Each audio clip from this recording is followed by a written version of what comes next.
हाय, मैं हूँ prof man, आपका super coach for physics and chemistry. और मैं आपके लिए लेके आता हूँ शॉर्ट एंड क्रिस्प लेक्चर्स, जिनसे आप कभी भी और कहीं भी किसी भी टॉपिक को बहुत ही कम टाइम में समझ सकते हैं, या किसी पुराने टॉपिक को बहुत ही कम टाइम में रिवाइज कर सकते हैं। तो जैसा कि आपको पता है कि पिछले 2-3 लेक्चर्स में मैं आपको गॉस थ्योरम और उसके एप्लीकेशंस के बारे में बता रहा हूँ। हम already 2 applications of Gauss theorem discuss कर चुके हैं। अब ये थर्ड एप्लीकेशन है जो हम डिस्कस करने जा रहे हैं, जो कि है electric field due to a uniformly charge thin spherical shell, या जिसको हम एक हॉलोस्फेयर भी बोल सकते हैं। यानी ये एक हॉलोस्फेयर है या थिन स्फेरिकल शेल है, जिसके ऊपर यूनिफॉर्मली डिस्ट्रीब्यूटेड पॉजिटिव चार्ज, अभी हम अज्यूम कर लेते हैं पॉजिटिव चार्ज है। और इसकी वजह से हमें इलेक्ट्रिक फील्ड डिस्कस करनी है यूजिंग गॉस थ्योरम। तो यहाँ पर देखिए 2 केस बनते हैं। एक केस ये कि हम इलेक्ट्रिक फील्ड निकालें इस स्फेयर के, इस हॉलोस्फेयर के इनसाइड रीजन में। और एक केस बनता है कि हम इसके आउटसाइड रीजन में। तो सबसे पहले हम बात करते हैं केस 1 की। केस 1 में हम ये कह रहे हैं कि हम inside the shell electric field निकालना चाहते हैं। इनसाइड द शेल मतलब जो भी पॉइंट मैं पी ले रहा हूँ वो शेल के अंदर लाई करेगा, यानी सेंटर से जो उसका डिस्टेंस है, जिसको कि हम स्मॉल आर मानेंगे, वो हमेशा स्फेयर की रेडियस से कम होगा। यानी कि small R should be less than capital R, जहाँ की कैपिटल आर क्या है, स्फेयर की रेडियस है। तो फिर आपको पता है कि हमको करना क्या होता है। सबसे पहले हम एक गॉसियन सरफेस डिफाइन करते हैं। तो इस केस में देखिए, मैंने ये गॉसियन सरफेस बनाई हुई है, जिसकी रेडियस स्मॉल आर है, और ये पॉइंट पी से पास हो रही है, और ये कॉन्सेंट्रिक भी है। तो मैंने यहाँ पे लिख भी दिया है, let us draw a concentric, जिसका सेंटर सेम है, spherical Gaussian surface of radius small R passing through point P. जब हमने गॉसियन सरफेस को डिफाइन कर दिया है, अब हम अप्लाई करेंगे Gauss theorem. Applying Gauss theorem. Gauss theorem क्या होती है? Surface integral of E dot D is equal to Q enclose by epsilon naught. अब इसके बाद क्या होगा, ये इलेक्ट्रिक फील्ड कांस्टेंट होने की वजह से बाहर आ जाएगी, सरफेस इंटीग्रल के अंदर सिर्फ डी ए बचेगा, is equal to Q enclose by epsilon naught. But अब देखिए क्यू एनक्लोज क्या होता है। क्यू एनक्लोज होता है वो चार्ज जो गॉसियन सरफेस ने इनक्लोज कर रखा हो। अब देखो, ध्यान से देखो, ये है तुम्हारी गॉसियन सरफेस, लेकिन सारा का सारा चार्ज कहाँ है? बाहर है। यानी इस गॉसियन सरफेस ने तो कोई भी चार्ज इनक्लोज नहीं किया हुआ है। तो इसका मतलब ये हुआ कि इस केस में क्यू एनक्लोज क्या हो जाएगा? जीरो, क्योंकि देखिए इस गॉसियन सरफेस के अंदर कोई भी चार्ज नहीं है, सारा चार्ज बाहर है। तो क्यू एनक्लोज हो जाएगा जीरो। ठीक है। अब ये देखो कि ये डीए क्या होता है, मैंने आपको बताया हुआ है पहले भी कि डीए होता है गॉसियन सरफेस का एक छोटा सा एरिया। जब आप इसे इंटीग्रेट करोगे तो आपको गॉसियन सरफेस का पूरा एरिया मिल जाएगा। तो गॉसियन सरफेस एक स्फेयर है, और इस स्फेयर का जो एरिया होगा वो होगा 4 पाई आर स्क्वायर। लेकिन कौन सा आर? स्मॉल आर, क्योंकि इस गॉसियन सरफेस की जो रेडियस है वो स्मॉल आर है। और यहाँ पर हम जब इंटीग्रेट करेंगे तो हमें गॉसियन सरफेस का सरफेस एरिया मिलेगा, which is 4 pi R square, किसी भी स्फेयर का सरफेस एरिया। तो अब हम लिख सकते हैं E into 4 pi small R square is equal to zero, क्योंकि क्यू एनक्लोज क्या है? जीरो। तो वही हम नेक्स्ट स्टेप में करेंगे। क्योंकि क्यू इनक्लोज जीरो है, तो E into 4 pi small R square is equal to zero. तो यहाँ से हमें मिल गया इलेक्ट्रिक फील्ड जीरो है। इससे ये पता चलता है कि किसी भी हॉलो स्फेयर में या थिन स्फेरिकल शेल के केस में अगर मैं inside the shell electric field निकालूंगा तो वो हमेशा क्या होती है? जीरो होती है। अब बात करते हैं केस 2। केस 2 है इस शेल के आउटसाइड रीजन में इलेक्ट्रिक फील्ड निकालनी है। तो मान लिया हमने कोई पॉइंट पी एज्यूम किया जो कि इस शेल के आउटसाइड रीजन में है। अगर ये आउटसाइड रीजन में है तो सेंटर से इस पॉइंट का जो डिस्टेंस है विच इज स्मॉल आर, वो रेडियस से तो बड़ा ही होगा, क्योंकि हम बाहर के रीजन की बात कर रहे हैं। तो इस केस में हम लिख सकते हैं small R is greater than capital R. फिर यहाँ पे भी हमने सेम काम किया है।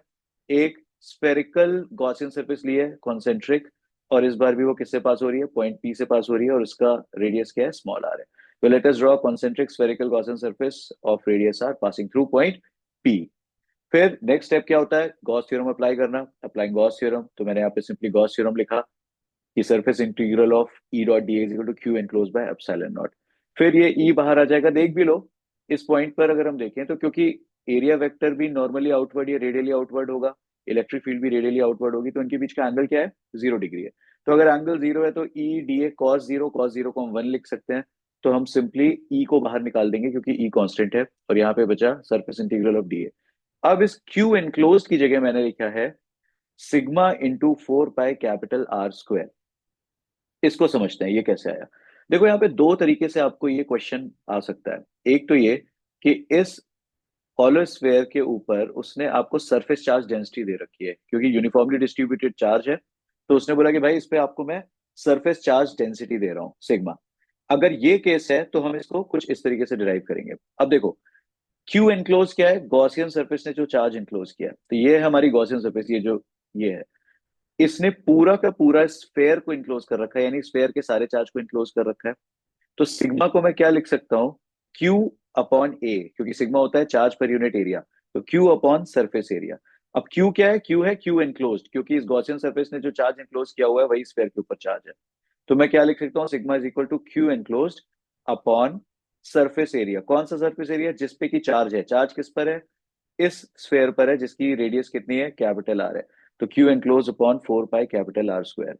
अगर मैंने इसको यहाँ मल्टीप्लाई कर दिया तो क्यू इनक्लोज की जगह क्या लिख सकते हैं, sigma into 4 pi capital R square. तो वही मैंने क्यू इनक्लोज की जगह लिख दिया, sigma into 4 pi capital R square. फिर वहीं पर पहुंच गए। ये देखिए क्या है, surface integral of DA. DA क्या होता है, गॉसियन सरफेस का एक छोटा सा एरिया। अगर गॉसियन सरफेस के एरिया को इंटीग्रेट करेंगे तो हमें गॉसियन सरफेस का पूरा एरिया मिलेगा। गॉसियन सरफेस है ये, जिसकी रेडियस क्या दे रखी है, स्मॉल आर। तो इस डीए को जब हम इंटीग्रेट करेंगे तो हमें इस बड़े वाले स्फेयर का सरफेस एरिया लिखना है, जिसकी जगह हमें मिलेगा 4 पाई स्मॉल आर स्क्वायर। देखो सबको यही कंफ्यूजन होता है, कब कैपिटल आर ले रहे हैं, कब स्मॉल आर ले रहे हैं। तो याद रखिए, क्योंकि ये गॉसियन सरफेस का छोटा सा एरिया है, इसको इंटीग्रेट करेंगे तो गॉसियन सरफेस का एरिया मिलेगा, जो कि बड़ा वाला स्फेयर है जिसकी रेडियस स्मॉल आर है। तो इसकी जगह 4 पाई आर स्क्वायर लिखा। जब यहाँ पे मैं sigma is equal to Q enclose by 4 pi capital R square कर रहा हूँ, तो इस केस में हम वो स्क्वायर ले रहे हैं जिसके के ऊपर चार्ज डिस्ट्रीब्यूटेड है, जिस सरफेस एरिया पे चार्ज डिस्ट्रीब्यूटेड है। अब चार्ज किस पे डिस्ट्रीब्यूटेड है, इस शेल पर, जिसकी रेडियस क्या है, कैपिटल आर। तो यहाँ पर जो एरिया लिया है वो मैंने लिया 4 पाई कैपिटल आर स्क्वायर। तो नेक्स्ट स्टेप में देखिए अब क्या होगा, ये 4 पाई और ये 4 पाई कैंसिल हो जाएंगे। तो हमारे जो इलेक्ट्रिक फील्ड आएगी वो आएगी sigma capital R square upon epsilon naught R square. ये वो केस है जब आपको सिग्मा दे रखा हो।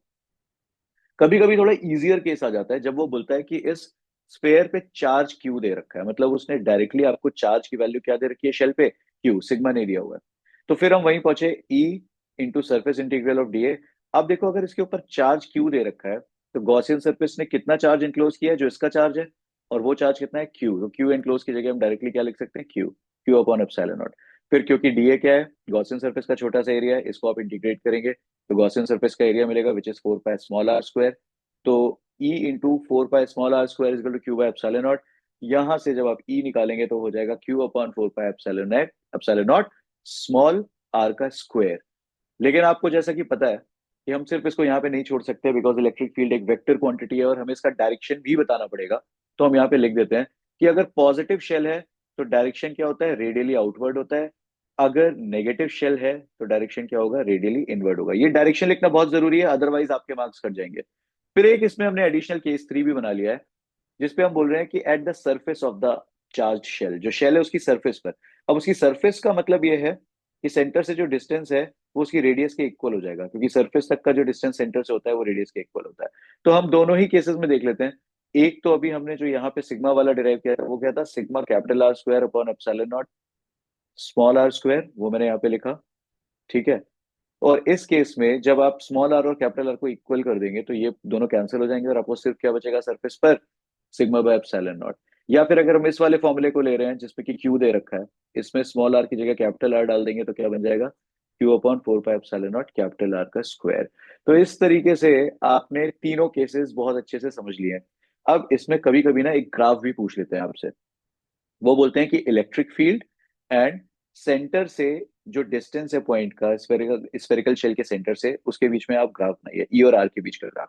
तो देखो वाई एक्सिस पे हमने क्या ले रखा है, इलेक्ट्रिक फील्ड, और एक्स एक्सिस पे हमने ले रखा है डिस्टेंस फ्रॉम द सेंटर। अब ध्यान से देखिएगा, आपको पता है ये कैपिटल आर क्या है, रेडियस। आपको पता है इनसाइड द शेल तो कोई इलेक्ट्रिक फील्ड थी ही नहीं। तो यानी कि जब तक ये डिस्टेंस कैपिटल आर से कम है, रेडियस से कम है, तब तक तो कोई इलेक्ट्रिक फील्ड थी ही नहीं। क्यों, क्योंकि आपने डिराइव किया था इलेक्ट्रिक फील्ड क्या है, इनसाइड जीरो है। और उसके बाद अगर आप देखेंगे, चाहे आप इस केस में देखिए ई और स्मॉल आर का स्क्वायर ये इनवर्सली प्रोपोर्शनल है, और यहाँ पे भी देखो ई और स्मॉल आर का स्क्वायर इनवर्सली प्रोपोर्शनल है। तो उसके बाद जो ग्राफ बनेगा वो इनवर्सली प्रोपोर्शनल का ग्राफ बनेगा, और इनवर्सली प्रोपोर्शनल का ग्राफ कुछ इस तरीके से बनता है। ठीक है। तो ये हमने बना दिया। अब ये जो डॉटेड लाइन है ये ग्राफ का पार्ट नहीं है, ग्राफ का पार्ट ये सॉलिड लाइन ही है। डॉटेड पॉइंट बस, जो ये डॉटेड लाइंस हैं ये पॉइंट्स को कनेक्ट कर रही है कि ये वाला जो पॉइंट है ये रेडियस के करस्पॉन्डिंग है, और सरफेस पर जो इलेक्ट्रिक फील्ड होती है वो अभी हमने डिराइव करी थी सिग्मा बाय एप्सिलॉन नॉट, तो वो लिख दिया। तो इस तरीके से ये पूरा ग्राफ भी आपने समझ लिया, इसके तीनों केसेस समझ लिए। और अब आपने जब तीनों एप्लीकेशंस ऑफ गॉस थ्योरम समझ रखे हैं, पीछे के लेक्चर्स में दो मैंने आपको ऑलरेडी एक्सप्लेन किए हुए हैं, तो आई थिंक अब आपको गॉस थ्योरम के सारे कॉन्सेप्ट बहुत अच्छे से समझ में आ गए हैं। आप इनको अच्छे से रिवाइज करिए, जैसा कि मैं हर बार बोलता हूँ, वीडियो को पॉज करके नोट्स जरूर बनाइए और रिवाइज करते रहिए।